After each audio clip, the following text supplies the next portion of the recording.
snow fell like sleep, soft and endless, turning the Montana plains into a quiet grave of motion and memory. Each flake floated down like it had all the time in the world, piling on fences, on rooftops, on the shoulders of the man riding alone. His name was Silas Boone, and the world had grown too quiet since his wife passed 2 winters ago. The horse beneath him moved slow, used to this pace, the careful rhythm of a man with nowhere to be. The horizon had no edge, just the smear of sky and snow, like the world had forgotten how to make lines. Silas kept one hand tight on the reins, the other tucked into the warmth of his coat. Beneath it, a bundle of letters rested in an oilskin pouch, folded and creased from reading. His wife's script still felt warm under his fingers, though the ink had long dried. He was heading toward the trapline, mostly out of habit. Hunger no longer bit the same, not since Clara died, but chores kept the ghosts at bay.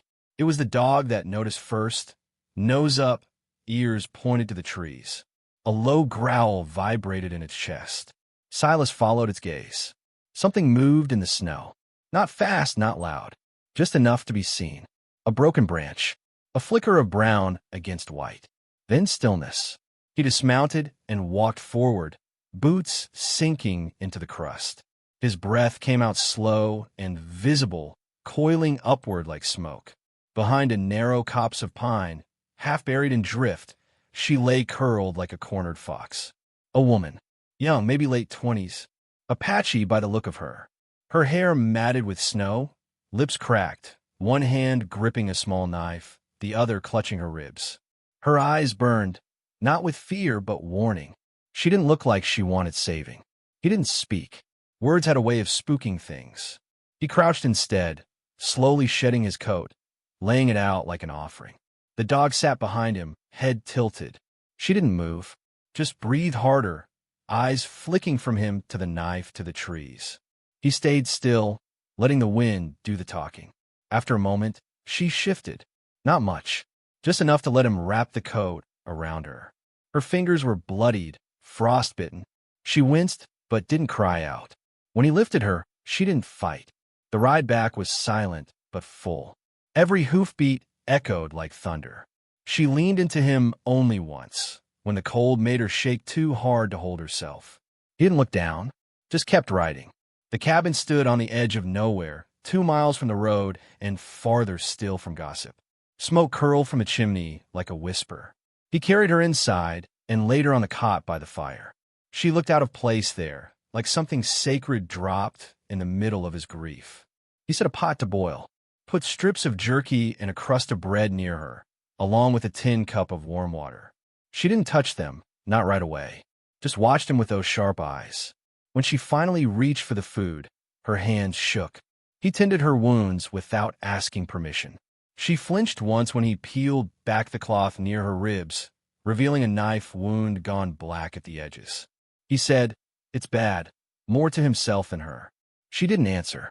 He didn't ask her name. Names came after trust, and trust was a slow thing, like thaw. That night, while she slept, he sat at the table and reread Clara's last letter. It spoke of dreams and rivers, of the baby they never had, of the mountain she wanted to see. She died before spring came, and he never did cross those mountains. The letter crinkled in his hands. The woman stirred. Her lips moved in sleep, soft, whispering syllables he didn't know. Apache, maybe, or something older. He didn't wake her, just stoked the fire and stared at the floor until dawn painted the windows pale gold. She stayed. For 3 days, she didn't say a word, but she cleaned her own wounds. She drank the broth he made, slowly, as though each swallow was a test. When the pain eased enough, she limped to the door and stood outside, bare feet pressing into the snow. He handed her his wife's boots without comment. She accepted them. On the 4th morning, he rode into town for medicine. The townsfolk watched him like he'd drag in the plague. Sheriff Cormac stopped him on the boardwalk. "You hiding someone, Boone?" Silas didn't blink. "Just my grief." The sheriff sniffed. "Folks say they saw tracks. Blood in the snow." "Winter makes liars of prints," Silas said, and kept walking. The doctor handed over supplies without a word. Silas left $2 silver and didn't wait for thanks. Back at the cabin, the fire had burned low, but she'd stacked more wood. A rabbit hung by the door, cleaned and ready. He paused, something quiet breaking open in his chest. She had hunted for him, or maybe for herself. It didn't matter. That night, she reached for the knife on the table and set it down between them. A gesture, a signal. He understood. "You got a name?" he asked. She looked at him for a long time. Then, "Nalina," she said. "It means she is waiting." He didn't ask what for. In the days that followed, they moved like shadows through the cabin, brushing shoulders without speaking. He showed her how to feed the fire without choking the chimney. She taught him how to cut hide with cleaner lines.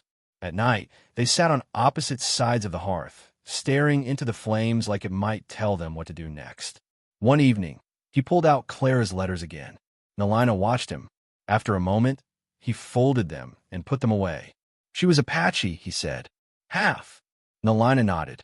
Her gaze softened just a little. The snow stopped falling the next morning.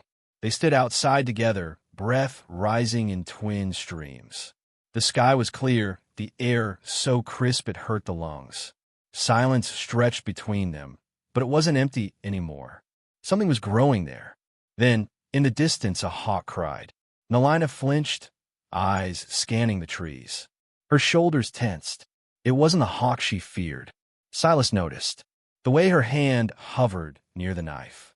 The way her eyes tracked invisible ghosts. "You running from someone?" he asked, voice low. She looked at him. Not scared, resolved. "Yes," she said. "But not just men." Silas didn't ask more. He simply nodded and stepped closer, just enough that their shadows touched. The wind picked up, scattering dry snow like ash. Inside, the fire waited.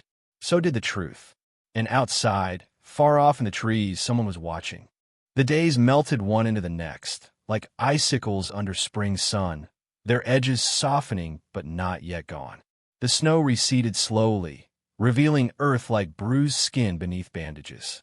Nalina no longer flinched when he came close. She wore Clara's old boots without apology, walked to the edge of the woods each dawn, and stood like she was listening to something the rest of the world had forgotten how to hear. Silas never asked what she sought out there. He just poured the coffee and waited for her shadow to return to the doorframe. In the cabin, she had begun to rearrange small things, moving the skillet from its hook, placing the firewood in a different stack. At first, Silas resented it. Each shift felt like erasure. But slowly, he realized she was building order, not rewriting memory. Her changes were gentle, respectful. It was as if she were learning to live with ghosts, not evict them. She spoke more now, though only when the silence had said all it could. He learned that she had a brother, taken by bounty riders, that the man she killed was not innocent, that her tribe, scattered and hidden, believed she'd died months ago. There was pain in her telling, but no drama, just flat truths laid bare like flintstones. And Silas, who had lived through so many kinds of silence, knew the weight of truths spoken without tears.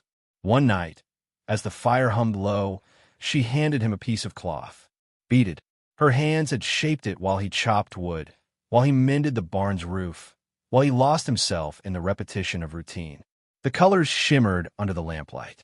She had stitched a horse, a tree, and 2 stars, one large, one small.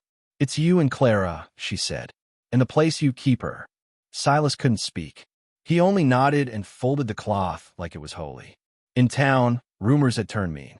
The blacksmith's wife crossed herself when she saw Silas ride past. Children stared. Even the general store refused to meet his eye. Only Sheriff Wade Cormac had the gall to stop him directly. "Harboring of fugitives, a hanging offense," the sheriff said, spitting tobacco onto the street. "That woman's got a kill on her hands. There's a bounty. You keeping her, Boone?" Silas studied him. Wade had been young once, a good scout. But bitterness had coiled around him like a barbed vine, pulling tight since the war. "She's not yours to take," Silas said. Cormac's mouth curled. "Ain't about mine. It's about the law." Silas mounted his horse. The law forgot a lot of things out here. Back at the cabin, Nalina was feeding the dog bits of squirrel meat, smiling as if she hadn't smiled in years. He told her about the sheriff. She didn't ask what would happen next. She only said, "He will come." Silas looked at the rifle hanging over the hearth. Then we'll be ready. But readiness wasn't just guns and doors barred. It was choices made in quiet moments, like when Nalina beaded Clara's bonnet, thread by thread, as if stitching memory into fabric. Or when she planted 3 onions by the grave, whispering something he couldn't translate, but felt in his bones. It was when he handed her a worn pendant, gold and cracked, and said, "She wore this every day. I think she'd want you to have it." And when Nalina didn't answer, just touched it to her lips, he knew that was all the answer he'd ever need. They began reading together, slowly, haltingly. She sat close, pointing to words in Clara's Bible, asking their meanings. He read them aloud, voice rough but steady. "Grace," he said, "means being given something you didn't earn. Something beautiful." She nodded. "I never had grace before." "You do now." Then came the night of the firelight. Silas woke to the dog, growling low. Outside, torchlight danced among the trees. 5 men mounted, Cormac at the front. The rest, young and armed, their faces hidden by scarves and anger. He stepped outside without his coat, the cold sharp as nails in his chest. Nalina stood beside him, barefoot in the snow. Her eyes were steady. She held the knife, not the rifle. That mattered. Cormac raised a lantern. "You hiding her still, Boone? Thought I'd give you the chance to walk away." "Ain't too late." "She stays," Silas said. "That's the end of it." "You sure?" Cormac squinted. "This woman killed a man. Word is she's done worse." "She survived worse," Silas said. "She's done surviving now." The men behind Cormac shifted. One lowered his rifle fraction. Another cleared his throat, but didn't speak. Then Nalina stepped forward, raising her voice so even the trees would remember. "The man I killed hurt women. Took what wasn't his. He would have done it again. I don't run from what I did." Cormac sneered. "That true, Boone? You believe her?" Silas looked at Nalina. Not her knife, or her scars, or the fear she didn't show, but at the garden sprouting behind her, at the beaded cloth, the stitched bonnet, the worn boots she wore with grace, at all the small things she never asked for and gave anyway. "I do." There was a silence then, a heavy one, the kind that marks a before and an after. Cormac spat again, but it didn't carry weight this time. "Not worth dying for." "That's how I know she is," Silas said. Another silence. One of the younger men turned his horse. Another dropped his torch. Cormac didn't move, but his hand left the rifle stock. "This ain't over." Silas nodded. "Nothing worth keeping ever is." They left. No shots. No shouts. Just retreating hooves on crusted snow. Inside, they didn't speak of it. They just lit the fire and sat near it, shoulder to shoulder. The warmth filled the room slow, but fully. Spring came in whispers, buds on trees, bird calls before dawn, the first drops of rain thudding soft against the roof. Nalina began leaving the door open. The dog rested on the porch, watching wind move the grass. One afternoon, a letter arrived. Sealed, hand-delivered by a young man with wary eyes. It came from Helena. A witness had confessed. The traitor Nalina killed had assaulted 2 girls. She was pardoned. She read the letter twice, lips moving in silence. Then she handed it to Silas. "You're free now," he said. She tilted her head. "So are you." That night, she didn't sleep on the cot. She sat beside him by the hearth, resting her head on his shoulder. He didn't move for a long time, just closed his eyes and let the moments settle like dust on old wood. "You still waiting?" he asked softly. Her breath was warm against his neck. "Not anymore." Outside, the garden swayed. Inside, the fire cracked gently. And miles away, under the cover of dusk, a figure studied the cabin through spyglass. The man wore a dark coat and rode a pale horse. He didn't smile, just turned the glass, adjusted the focus, and watched.